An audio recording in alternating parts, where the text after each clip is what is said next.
c'est vrai que de ce point de vue-là, les réactions ont été très diverses. Il y a une partie des avocats, des étudiants avocats qui sont favorables au projet, qui n'y voient que des avantages à long terme, et une autre partie qui signale deux types d'opposition. Il y a une opposition que je qualifierais de rationnelle, c'est celle qui porte sur les transports. C'est vrai que le problème des transports est le problème numéro un. D'abord, on le sait en Ile-de-France, actuellement on en parle beaucoup. Et pour Aubervilliers, c'est vrai qu'il y a des choses à améliorer. Il n'empêche qu'en l'état actuel des choses, il y a déjà deux lignes de RER, le RER B ligne devant laquelle nous sommes actuellement, le RER C qui n'est pas là non plus, deux lignes de métro dans la 12 qui va être prolongée jusqu'au pied de l'école, si jamais elle est implantée à Aubervilliers. Il y a également pas mal de lignes de bus. Donc en l'état actuel des choses, on n'est tout de même pas dans un no man's land. C'est le terme, il me semble, qu'un de mes illustres confrères a employé. C'est pas un no man's land, c'est une zone effectivement qui mériterait d'être mieux desservie en transport. Ça va l'être dans les prochaines années. Il faut juste un peu de patience et de sens de l'anticipation. Ça, c'était sur le plan des oppositions rationnelles.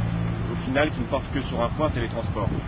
Les oppositions, je qualifierais d'irrationnelles, de méprisantes et même d'extraordinairement simplistes, quand on voit de qui elles viennent, à savoir de gens qui sont tout de même présumés avoir un certain niveau intellectuel et un certain sens de la nuance.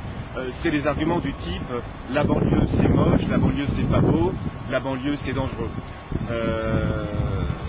Sur la sécurité, certains se sont interrogés. Là encore, je dis certains parce que je crois que c'est une minorité de jeunes, entre guillemets, qui sont extrêmement conservateurs et qui donc, sur la question de la sécurité notamment, disent comment vont faire les jeunes filles pour rentrer le soir à Aubervilliers. Sur la question de l'image, on se pose la question de savoir quelle image l'école va donner dans une friche industrielle, alors qu'ils oublient, mais alors c'est sans doute des gens qui considèrent que l'histoire s'arrête au périphérique, ils oublient que le site de l'école, Aubervilliers et aussi également la porte de la Villette, c'est un site historique où il y a eu quand même les entrepôts et magasins généraux de Paris qui ont été construits sous le Second Empire pour alimenter la région parisienne. C'est une conclusion de le grenier de Paris. Donc c'est quand même un lieu historique et de prestige. Et dans quelques années, ce sera un lieu absolument attractif.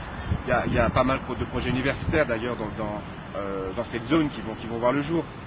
Donc sur ce terrain des arguments fallacieux et caricaturaux, je crois vraiment qu'il ne faut pas leur accorder plus d'importance que ça. Le vrai argument, la vraie question, c'est les transports.